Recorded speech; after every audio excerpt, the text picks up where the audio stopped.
What's up guys? Magandang araw sa inyong lahat.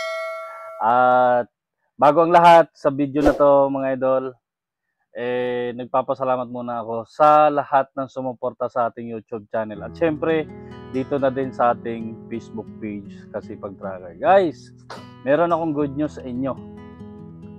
Ito na yung hinihintay natin ng napakatagal na. So kung naalala nyo sa YouTube, is na-monetize tayo sa YouTube ay 2023.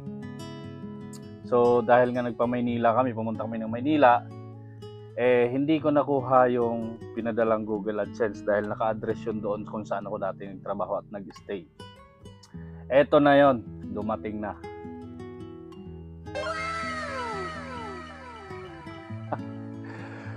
Thank you very much sa mga sumuporta sa ating YouTube channel. Thank you very much. Maraming salamat. Thank you sa mga nag-subscribe.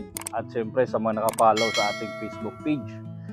Thank you very much mga idol at sa mga patuloy na sumusuporta sa mga nanonood ng video natin kahit walang kwenta yung video.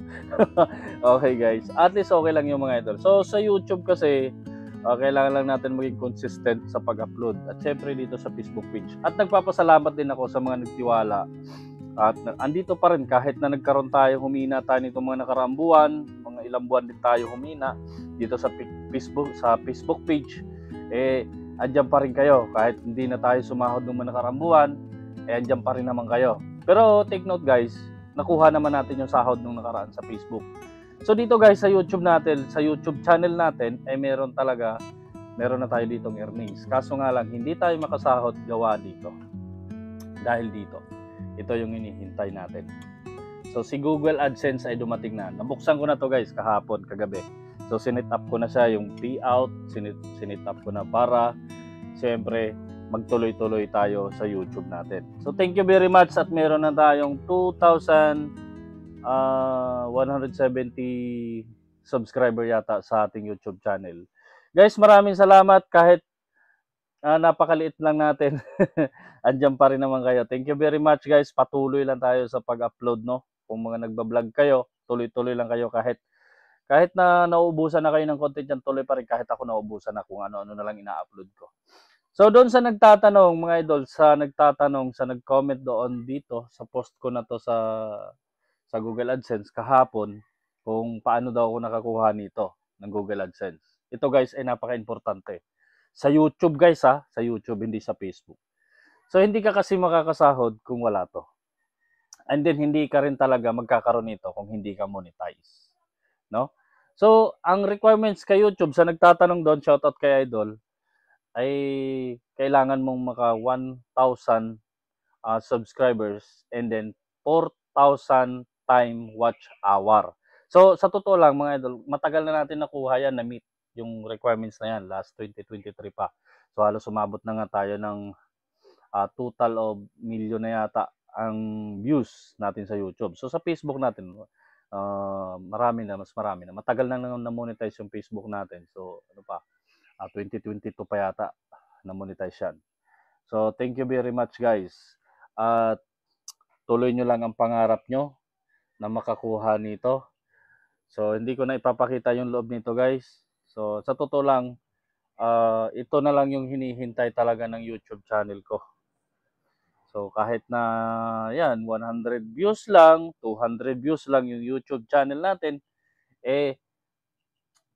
nagkakaroon ng earnings.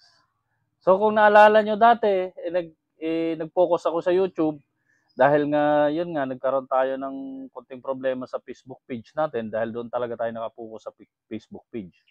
So kung hindi nangyari na magkaroon ako ng problema sa Facebook page natin, hindi ko mapupukusan o hindi ko matututukan yung YouTube channel ko. So kailangan pa palang mabigyan ako ng leksyon para lang mapukusan yung YouTube channel. Para sa akin, okay din na nangyari yung ganon, na challenge din sa akin kasi kung hindi dahil doon na nagka-problema tayo sa Facebook, napabayaan ko na yung YouTube channel. So kailangan pa pala natin mabigyan ng leksyon para lang matuto, no? So at least guys, so medyo nagkamali ako doon sa Facebook page natin, kaya ito, nagkaroon ako ng interest sa YouTube. So ngayon, simula ngayon, hindi ko na pababayaan yung YouTube channel natin. At syempre, kung active tayo sa Facebook, syempre mag-a-active na rin ako sa YouTube. So syempre, sayang naman guys. Sa totoo lang, meron na tayong dolyares dyan.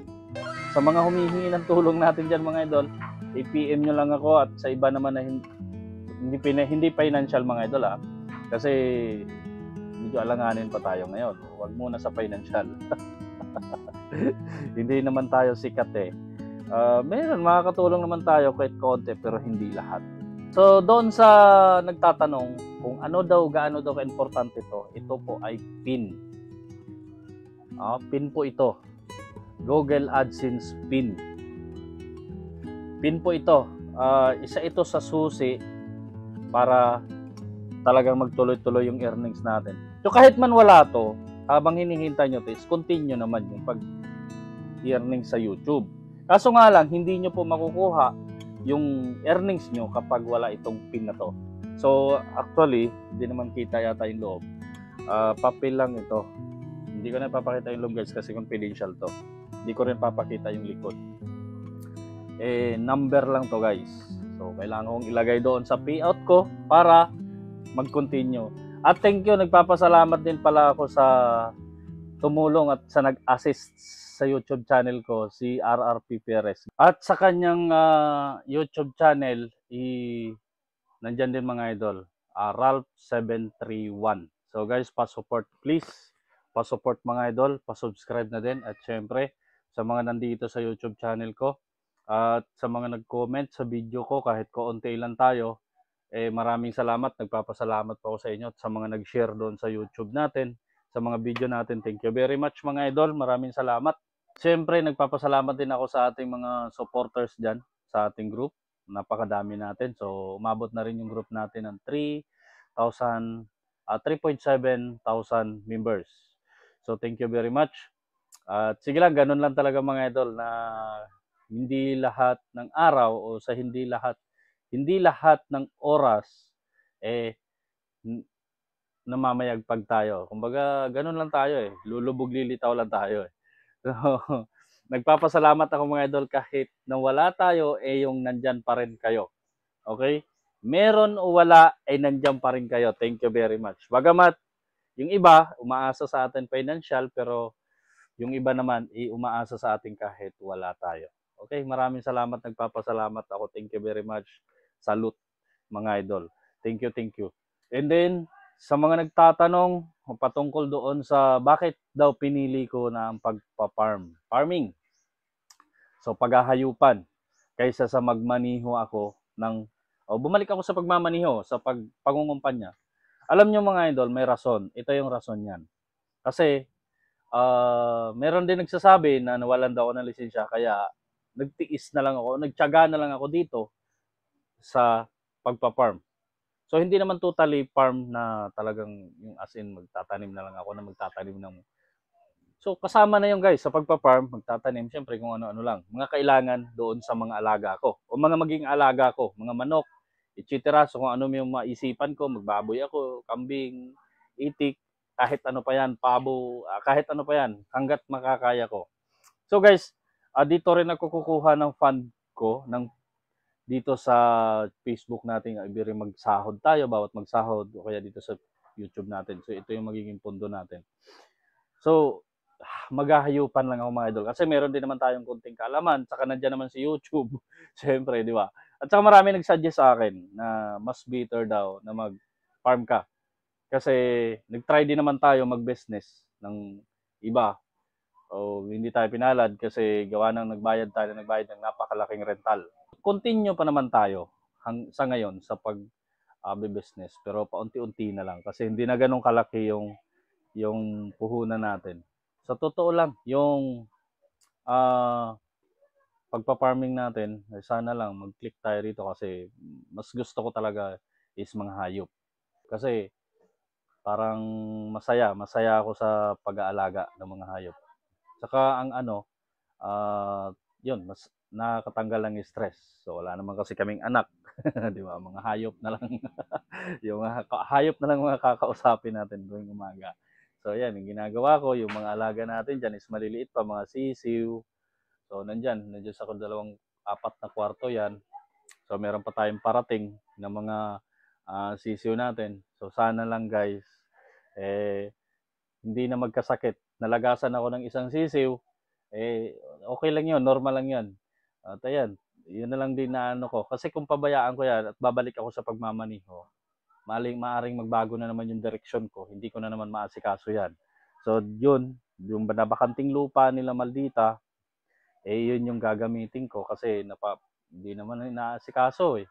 So plano ko, asikasuhin ko na lang yun doon. At least kahit pa paano meron kaming home base.